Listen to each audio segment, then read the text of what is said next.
Hello guys, welcome back to new video.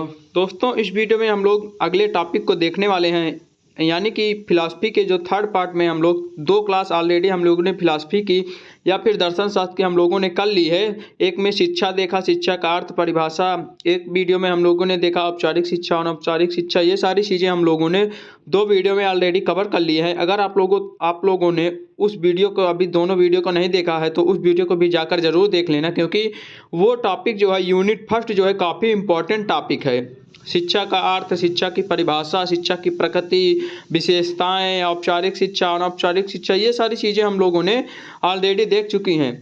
अब हम लोग इस वीडियो में जो देखने वाले वो दर्शन से संबंधित देखने वाले हैं। दर्शन क्या है, दर्शन का अर्थ, दर्शन की परिभाषा, दर्शन की अवधारणा, प्रकृति, ये सारी चीज़ें जो है इस वीडियो में हम लोग देखने वाले हैं। जैसा कि आप सब लोगों को पता है, मैंने आप लोगों से वादा किया कि आप लोगों के एग्जाम के पहले तक लगभग इंपॉर्टेंट टॉपिक मैं कवर करवा दूंगा। हमने साइकोलॉजी के काफ़ी सारे इंपॉर्टेंट टॉपिक 8 से 10 वीडियो मैंने प्रोवाइड करवा दिया है क्लासेज। वहाँ से आप लोग फिलहाल वो साइकोलॉजी का जो मनोविज्ञान का टॉपिक है वो सारी चीज़ें आप लोग जाके वहाँ से देख सकते हो। अब हम लोग फिलॉसफी को देख रहे हैं, यहाँ पे क्लास थर्ड है ये। तो आइए हम लोग देरी न करते हुए शुरू करते हैं कि दर्शन क्या है। चाहे तो आप प्रयागराज यूनिवर्सिटी से हो, छत्रपति साहू जी महाराज यूनिवर्सिटी से, या लखनऊ यूनिवर्सिटी से, या फिर किसी अन्य यूनिवर्सिटी से हो, अगर आप लोगों को बीएड फर्स्ट सेमेस्टर या बीएड फर्स्ट ईयर में जो है दर्शन शास्त्र का सब्जेक्ट है तो आप लोगों के लिए वीडियो जो है काफ़ी इंपॉर्टेंट होने वाला है। तो आइए हम लोग शुरू करते हैं कि दर्शन क्या है। तो सबसे पहले हम लोग जान लेते हैं कि मानव एक चिंतनशील प्राणी है तथा मानव जीवन एवं स्वयं, यानी कि मानव जो है एक चिंतनशील प्राणी होता है।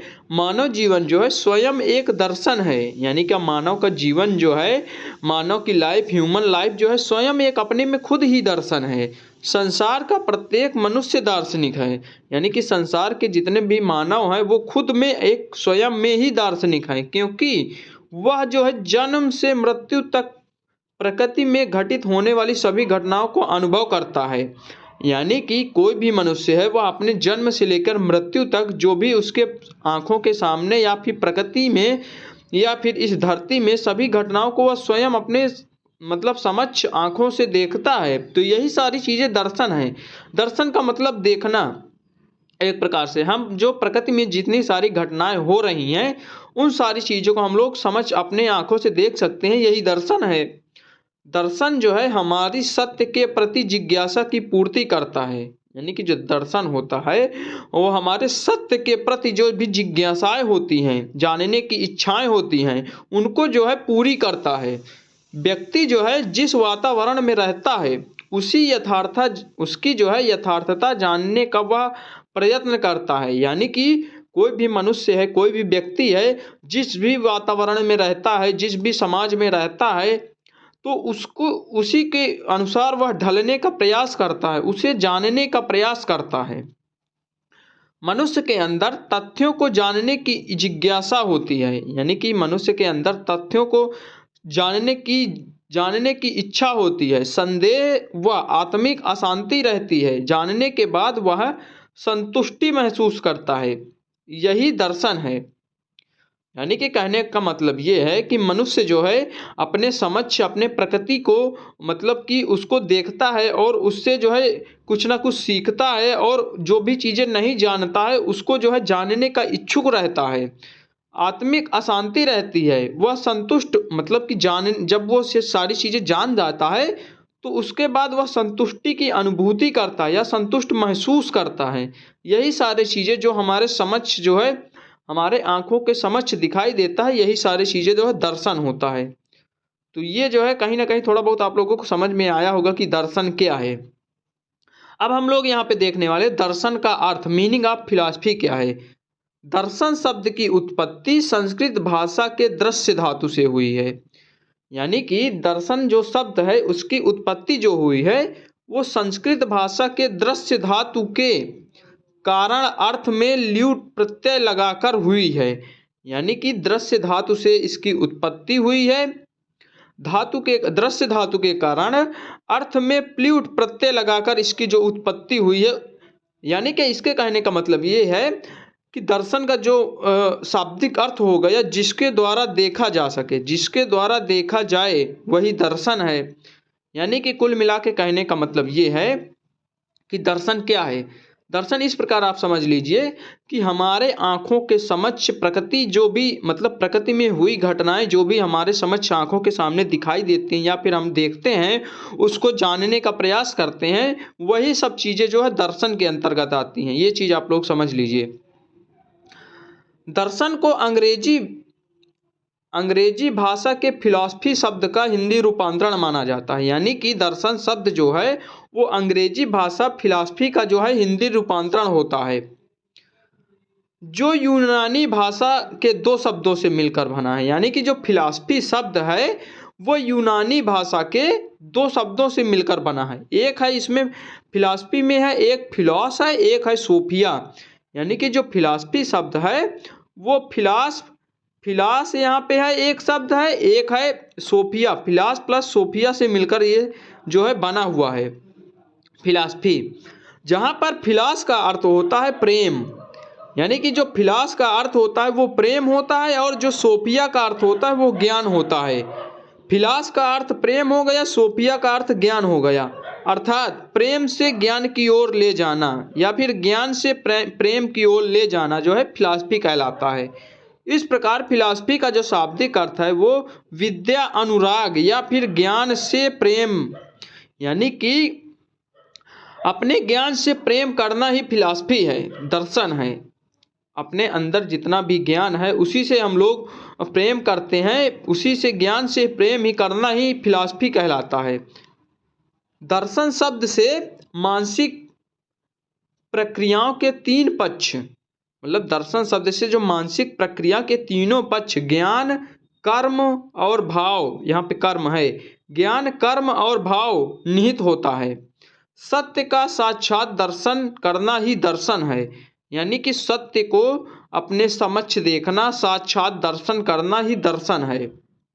अब हम लोग देखते हैं दर्शन की परिभाषाएं क्या क्या हैं, किन किन दार्शनिकों ने जो है अपनी परिभाषाएं दी हैं दर्शन के बारे में, उस चीज़ को हम लोग यहाँ पे देख लेते हैं। तो सबसे पहले जो दार्शनिक हैं वो अरस्तु हैं। अरस्तु ने जो दर्शन शास्त्र की परिभाषा दी है वो क्या दी है उसको सबसे पहले हम लोग जान लेते हैं।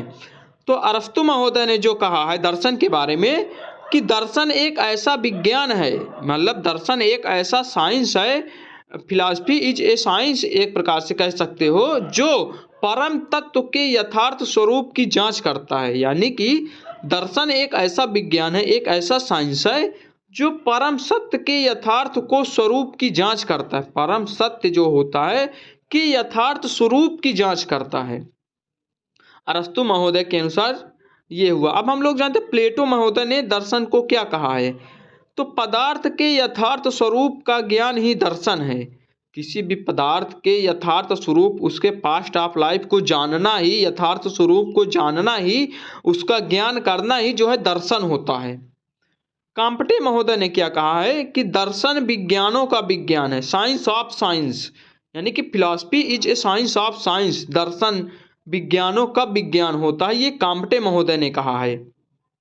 उसके बाद जो डॉक्टर राधा कृष्णन जी हैं उन्होंने दर्शन के बारे में क्या कहा है कि यथार्थता के स्वरूप का तार्किक विवेचन, यथार्थता के स्वरूप का तार्किक विवेचन ही दर्शन है, राधा कृष्णन महोदय के अनुसार। आगे हम लोग महात्मा गांधी जी के बारे में देख लेते हैं कि महात्मा गांधी ने दर्शन को किस प्रकार परिभाषित किया है। तो यह दर्शन को एक प्रयोग मानते हैं, यानी कि गांधी जी जो है, महात्मा गांधी जो है दर्शन को एक प्रयोग मानते हैं जिसमें मानव व्यक्तित्व एवं सत्य उसकी विषय वस्तु होती है। यानी कि दर्शन को एक प्रयोग मानते हैं जिसमें जो है मानव व्यक्तित्व एवं सत्य उसकी विषय वस्तु होती है और उसको जानने के लिए हम प्रमाण एकत्रित करते हैं। यही जो है दर्शन है गांधी जी के अनुसार। तो यहाँ पे परिभाषाएं आप लोगों को समझ में आ गई होंगी कि किस मतलब दार्शनिक ने क्या परिभाषाएं दी। यहाँ पे अर्थ हम लोगों ने देख लिया, परिभाषाएं देख लिया, दर्शन के बारे में थोड़ा बहुत आप लोगों को दर्शन के बारे में समझ में आ गया होगा। अब हम लोग आगे चलते हैं दर्शन के बारे में। अब दर्शन का अध्ययन क्षेत्र और विषय वस्तु के बारे में हम लोग जानते हैं कि दर्शन का अध्ययन क्षेत्र अत्यंत व्यापक है, यानी कि बहुत ही विशाल है। दर्शन का जो अध्ययन क्षेत्र है वो बहुत विशाल माना जाता है। यह जो है एक ऐसा अध्ययन है, दर्शन एक ऐसा अध्ययन है जिसमें संपूर्ण ब्रह्मांड और उसकी समस्त क्रियाओं की वास्तविक खोज सम्मिलित है।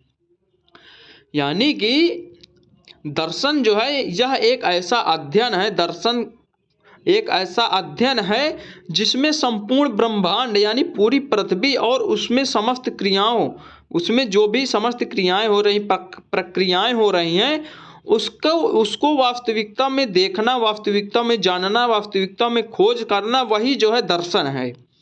इसमें जो है प्रकृति एवं ईश्वर के संबंध में गहन चिंतन किया जाता है। यानी दर्शन में प्रकृति के बारे में और ईश्वर के बारे में जो है गहन चिंतन किया जाता है, गहन अध्ययन किया जाता है दर्शन शास्त्र में। दर्शन के अध्ययन क्षेत्र को मुख्य रूप से 3 भागों में बांटा गया है।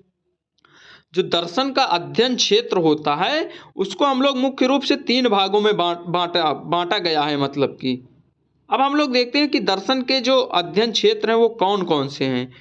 तो यहाँ पे सबसे पहले है तत्व मीमांसा, फिर दूसरा है ज्ञान मीमांसा, तीसरा है मूल मीमांसा। ये जो है काफ़ी इंपॉर्टेंट है, इसमें आप लोग इंपॉर्टेंट लगा लीजिए। जितने भी मैं टॉपिक आप लोगों को करवा रहा हूँ अपने यूट्यूब चैनल पे, ये सारे टॉपिक कहीं ना कहीं आप लोगों के लिए बहुत इंपॉर्टेंट साबित होने वाले हैं। पेपर में आप लोग देख लेना, जब पेपर देना, जितने भी टॉपिक मैंने करवाया है सारे इंपॉर्टेंट टॉपिक करवाया है।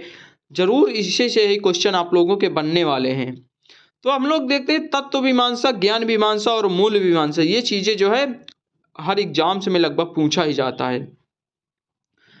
जो दर्शन की तत्व मीमांसा है वो क्या है, इसके बारे में हम लोग थोड़ा बहुत जान लेते हैं कि इसके अंतर्गत सत्य की खोज की जाती है। यानी कि दर्शन की तत्व मीमांसा में जो है सत्य की खोज की जाती है। इसमें जो है ईश्वर के अस्तित्व, ईश्वरीय सत्ता, जीव आत्मा के अस्तित्व, जगत के स्वरूप, जगत को आदि अंत इत्यादि से जुड़े प्रश्नों का अध्ययन किया जाता है। यानी कि जो तत्व मीमांसा होती है उसमें प्रायः तो सत्य की खोज होती है। इसमें ईश्वर आत्मा है, परमात्मा है, जगत है, जीव है, इस सारी चीज़ों का जो मतलब अध्ययन किया जाता है वो तत्व मीमांसा के अंतर्गत अध्ययन किया जाता है।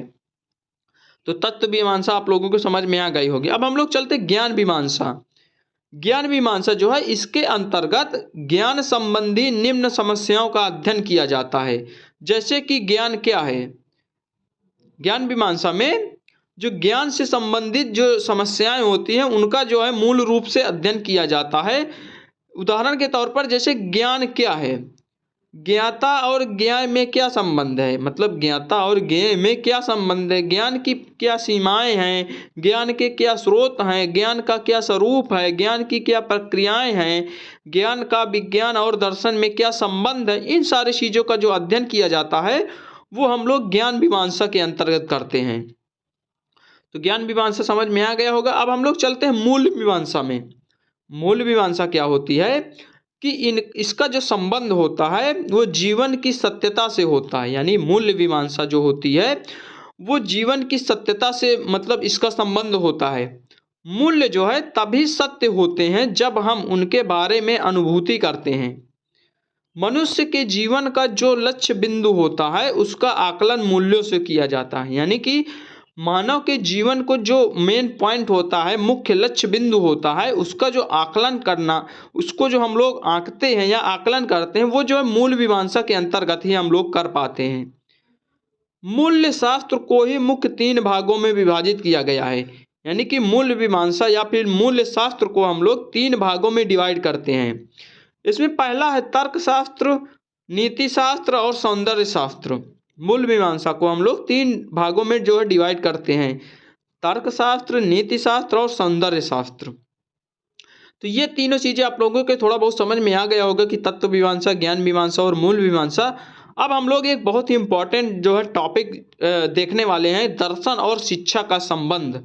ये क्वेश्चन जो है बहुत ही इंपॉर्टेंट माना जाता है कि हर बार क्वेश्चन पूछा ही जाता है। ऐसे पूछ लेता कि दर्शन क्या है, दर्शन और शिक्षा का क्या संबंध है, मतलब इस प्रकार क्वेश्चन जो है पूछा ही जाता है। दर्शन और शिक्षा का संबंध बहुत इंपॉर्टेंट है, इसको आप लोग ध्यान से देखना। दर्शन व शिक्षा का घनिष्ठ संबंध होता है।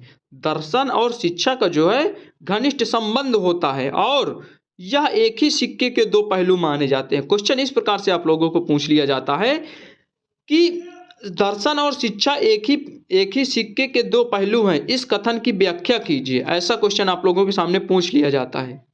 तो वही हम लोग देख रहे हैं कि दर्शन व शिक्षा का घनिष्ठ संबंध है। यह जो है एक ही सिक्के के दो पहलू माने जाते हैं। दर्शन और शिक्षा जो है एक ही सिक्के के दो पहलू माने जाते हैं। दर्शन जीवन का विचारात्मक पक्ष होता है। जो दर्शन होता है हमारा, वो जीवन का विचारात्मक पक्ष होता है, और शिक्षा क्रियात्मक पक्ष होती है। यहाँ पे है शिक्षा जो है एक क्रियात्मक पक्ष होती है, जबकि दर्शन एक विचारात्मक पक्ष होता है। यहाँ पे आप लोग तुलनात्मक अध्ययन करेंगे तो आप लोगों को ज़्यादा समझ में आएगा। यहाँ पे जो दर्शन होता है वो विचारात्मक होता है, और जो शिक्षा होती है वो क्रियात्मक होती है। अर्थात दर्शन जो है विचारों को जन्म देता है, जबकि शिक्षा जो है उन विचारों को व्यवहारिक रूप में क्रियान्वित करती है। यानी कि जो दर्शन होता है उससे जो है विचारों का जन्म होता है, और जो शिक्षा होती है वो उन विचारों को व्यवहारिक रूप में क्रियान्वित करना या फिर व्यवहारिक रूप में प्रयोग करना, अध्ययन करना, वो सारी चीज़ें शिक्षा के अंतर्गत आती हैं। तो यहाँ पे आप लोगों के समझ में आ गया होगा। अब दर्शन और शिक्षा का संबंध के बारे में कुछ दार्शनिकों ने अपने अपने विचार रखे हैं, उनमें जो है हम लोग देख लेते हैं। हाँ, एक चीज़ और मैं बता देता हूँ। अगर आप लोगों को ये पूछे कि दर्शन और शिक्षा जो है एक ही सिक्के के दो पहलू हैं, यह कथन किसका है, तो आप लोगों को आंसर जो जॉन डीवी लगाना है। यानी कि जॉन डीवी ने जो है दर्शन और शिक्षा के एक ही सिक्के के दो पहलू माना है, तो जॉन डीवी के अनुसार ये सबसे पहले लिख देना। अब हम लोग आगे देखते हैं कि जॉन डीवी महोदय ने क्या कहा है कि अपनी जो है साधारण अवस्था में शिक्षा सिद्धांत ही दर्शन है। यानी कि अपनी साधारण अवस्था में शिक्षा का सिद्धांत ही दर्शन कहलाता है जॉन डीवी के अनुसार। शिक्षा से संबंधित मूल प्रश्नों का उत्तर दर्शन ही देता है। दर्शन का सीधा संबंध जीवन से होता है। दर्शन शास्त्र मूलतः जीवन दर्शन होता है। यानी कि जो दर्शन शास्त्र है उसको हम लोग जीवन दर्शन भी कह सकते हैं, जो कि शिक्षा के बिना अपूर्ण तथा शिक्षा से पूर्णतः अभिन्न होता है। दर्शन जो होता है वो बिना शिक्षा के अपूर्ण माना जाता है, शिक्षा से पूर्णतः अभिन्न होता है। शिक्षा के द्वारा ही हमें दार्शनिक ज्ञान प्राप्त होता है। यानी कि शिक्षा के द्वारा ही हम लोगों को दार्शनिक ज्ञान की प्राप्ति होती है। तो ये हम लोगों ने देख लिया दर्शन और शिक्षा का संबंध। अब हम लोग देखते हैं दर्शन का शिक्षा पर क्या प्रभाव है। यानी दर्शन शास्त्र का, फिलॉसफी का जो है हमारे एजुकेशन पर या फिर शिक्षा पर क्या प्रभाव पड़ता है, उसको हम लोग देख लेते हैं। शैक्षिक दृष्टिकोण से जो दर्शन का अध्ययन है वो परम आवश्यक है। यानी शैक्षिक शिक्षा की दृष्टिकोण से दर्शन का अध्ययन हम लोगों को अति आवश्यक माना जाता है, क्योंकि इसके द्वारा शिक्षा का पथ प्रदर्शन किया जाता है। यानी कि दर्शन के द्वारा ही शिक्षा का पथ प्रदर्शन किया जाता है। दर्शन द्वारा शिक्षा के उद्देश्य, पाठ्यक्रम, शिक्षण विधियाँ, अनुशासन, विद्यालय संगठन आदि को निश्चित रूप प्रदान होता है। यानी कि दर्शन के द्वारा ही, फिलॉसफी के द्वारा ही शिक्षा के उद्देश्य है, पाठ्यक्रम है, शिक्षण विधियाँ हैं, अनुशासन है, विद्यालय है, संगठन है, मतलब इन सब चीज़ों को निश्चित रूप, निश्चित आकार, निश्चित रूप प्रदान किया जाता है। दर्शन के द्वारा ही इन सब चीज़ों का विकास होता है। आगे हम लोग चलते हैं दर्शन व शिक्षा के उद्देश्य। पहला नंबर है इसमें जो दर्शन और शिक्षा के उद्देश्य, जॉन डीवी महोदय का कथन है कि दर्शन का संबंध शिक्षा के लक्ष्यों को निर्धारित करना होता है। यानी कि जो जॉन डीवी महोदय का कथन है कि दर्शन का जो संबंध होता है वो शिक्षा के लक्ष्यों को निर्धारित करने के लिए होता है। दर्शन के द्वारा जीवन के मूल्यों का ज्ञान प्राप्त होता है। यानी कि दर्शन शास्त्र के द्वारा ही मनुष्य के जीवन के जो मूल्य होते हैं उनका ज्ञान प्राप्त होता है, और शिक्षा के द्वारा इन मूल्यों की प्राप्ति होती है। यानी कि दर्शन के द्वारा जीवन के मूल्यों की ज्ञान की प्राप्ति होती है, और शिक्षा के द्वारा इन मूल्यों की प्राप्ति होती है। व्यक्ति जो है शिक्षा के माध्यम से अपने जीवन के उद्देश्यों को प्राप्त करने का प्रयास करता है। यानी कि कोई भी मनुष्य, कोई भी व्यक्ति है, वो शिक्षा के माध्यम से जो अपने जीवन के उद्देश्य, जो भी अपने जीवन के उद्देश्य हैं, एम हैं, लाइफ के एम हैं, जो भी वह प्राप्त करना चाहता है, वो व्यक्ति शिक्षा के माध्यम से ही जो है उस लक्ष्य को प्राप्त करता है। जीवन के उद्देश्यों का निर्धारण दार्शनिक द्वारा होता है, यानी कि जीवन के जितने भी उद्देश्य हैं लाइफ के, उनका निर्धारण जो है दार्शनिकों द्वारा होता है। दार्शनिक जो है जीवन का लक्ष्य निर्धारित करते हैं और शिक्षक बालकों को उस लक्ष्य की प्राप्ति की क्षमता प्रदान करते हैं। यानी कि जो दार्शनिक होते हैं वो जीवन के लक्ष्य निर्धारित करते हैं, जबकि जो शिक्षक का कार्य होता है वो बालकों को उस लक्ष्य तक, मतलब लक्ष्य तक पहुंचने का मतलब उस लक्ष्य की प्राप्ति में क्षमता प्रदान करता है, उस लक्ष्य की ओर ले जाता है। जो भी लक्ष्य बालकों में होते हैं, शिक्षक का कार्य होता है कि उन लक्ष्यों तक बच्चों को पहुंचाना, उसको सही दिशा देना, ये जो है शिक्षक का कार्य होता है। आगे हम लोग देखते हैं दर्शन और पाठ्यक्रम। दर्शन और पाठ्यक्रम का जो है शिक्षक के उद्देश्यों के समान ही पाठ्यक्रम निर्धारण में ही दर्शन का महत्वपूर्ण योगदान होता है। यानी कि शिक्षक के उद्देश्यों के समान ही पाठ्यक्रम निर्धारण में भी, शिक्षक के उद्देश्य में जिस प्रकार दर्शन का रोल होता है, उसी प्रकार जो है पाठ्यक्रम निर्धारण में भी दर्शन का जो है महत्वपूर्ण योगदान होता है। जिस देश में, जिस युग में जिस प्रकार की विचारधाराएं और आदर्श होते हैं, उसी के अनुकूल पाठ्यक्रम का निर्धारण होता है। मतलब कि किसी भी देश में, जिस युग में जिस प्रकार की विचारधाराएं चलती रहती हैं, आदर्श चलते रहते हैं, उसी के अनुकूल जो है उसका पाठ्यक्रम का निर्धारण किया जाता है। पाठ्यक्रम पर दर्शन का बहुत प्रभाव पड़ता है। यानी कि पाठ्यक्रम पर जो दर्शन का है वो बहुत ज़्यादा असर पड़ता है, बहुत ज़्यादा प्रभाव पड़ता है। इन प्रभावों को उदाहरण के माध्यम से हम लोग समझते हैं आगे। जैसे कि यहाँ पे पहला नंबर है आदर्शवाद। आदर्शवाद जो है क्या होता है, हम लोगों ने दर्शन और पाठ्यक्रम में जो है, अब हम लोग देखते हैं आदर्शवाद क्या। आदर्शवाद में थोड़ा बहुत हम लोग शार्ट में यहाँ पे देख लेते हैं, क्योंकि दर्शन और शिक्षा के संबंध में ये सारी चीज़ें आ जाती हैं। दर्शन और शिक्षा, पाठ्यक्रम, शिक्षण विधियाँ, ये सारी चीज़ें, तो हम लोग इसमें थोड़ा बहुत जान लेते हैं कि आदर्शवाद का जो है दर्शन में क्या प्रभाव है। आदर्शवाद के अनुसार शिक्षा का उद्देश्य जीवन के शाश्वत मूल्यों की प्राप्ति होती है।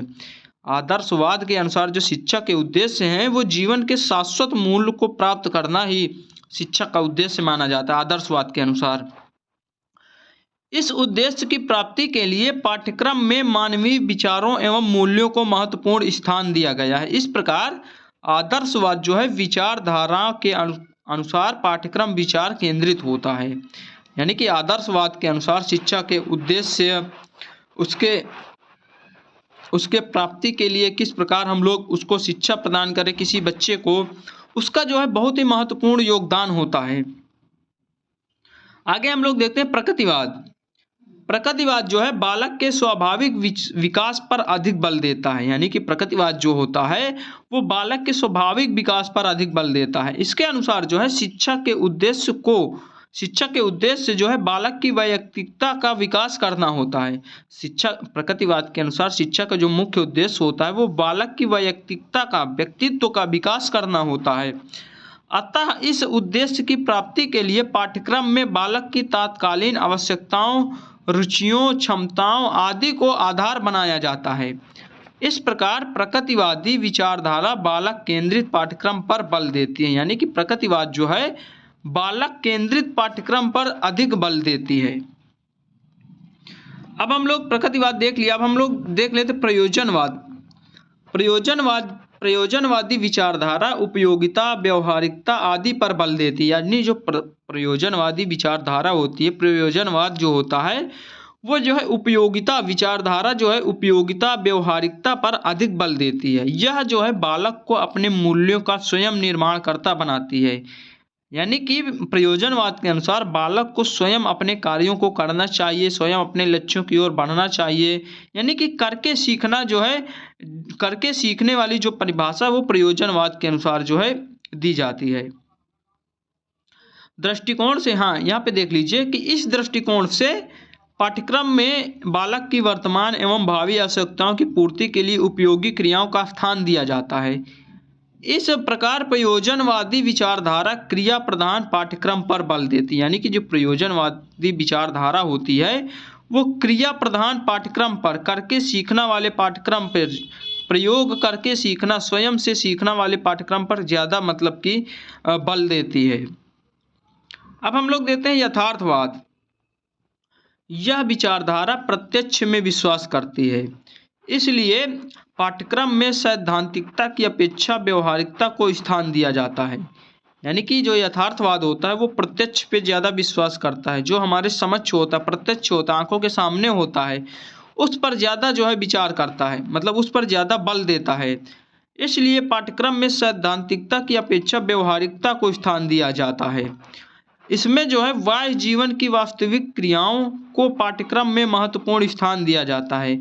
बाह्य जीवन की वास्तविक क्रियाओं को जो है यथार्थवाद के अनुसार पाठ्यक्रम में ज़्यादा महत्वपूर्ण माना जाता है।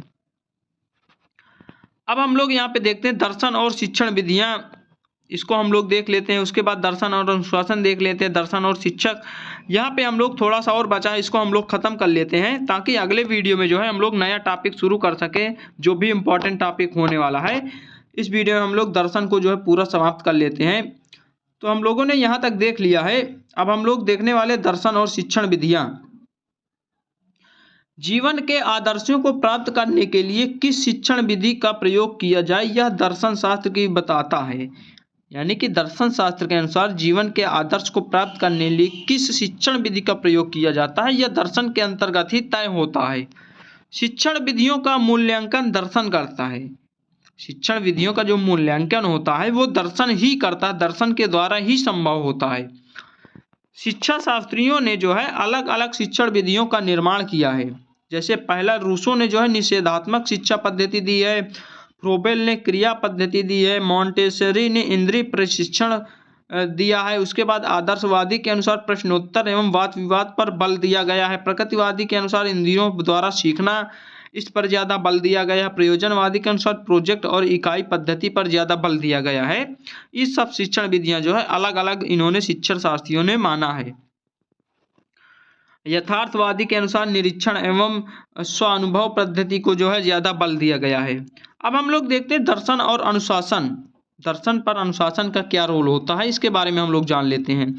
विभिन्न दार्शनिक विचारों के अनुसार जो है अनुशासन के 3 रूप होते हैं। पहला है दमनात्मक अनुशासन, प्रभावात्मक अनुशासन और मुक्त्यात्मक अनुशासन।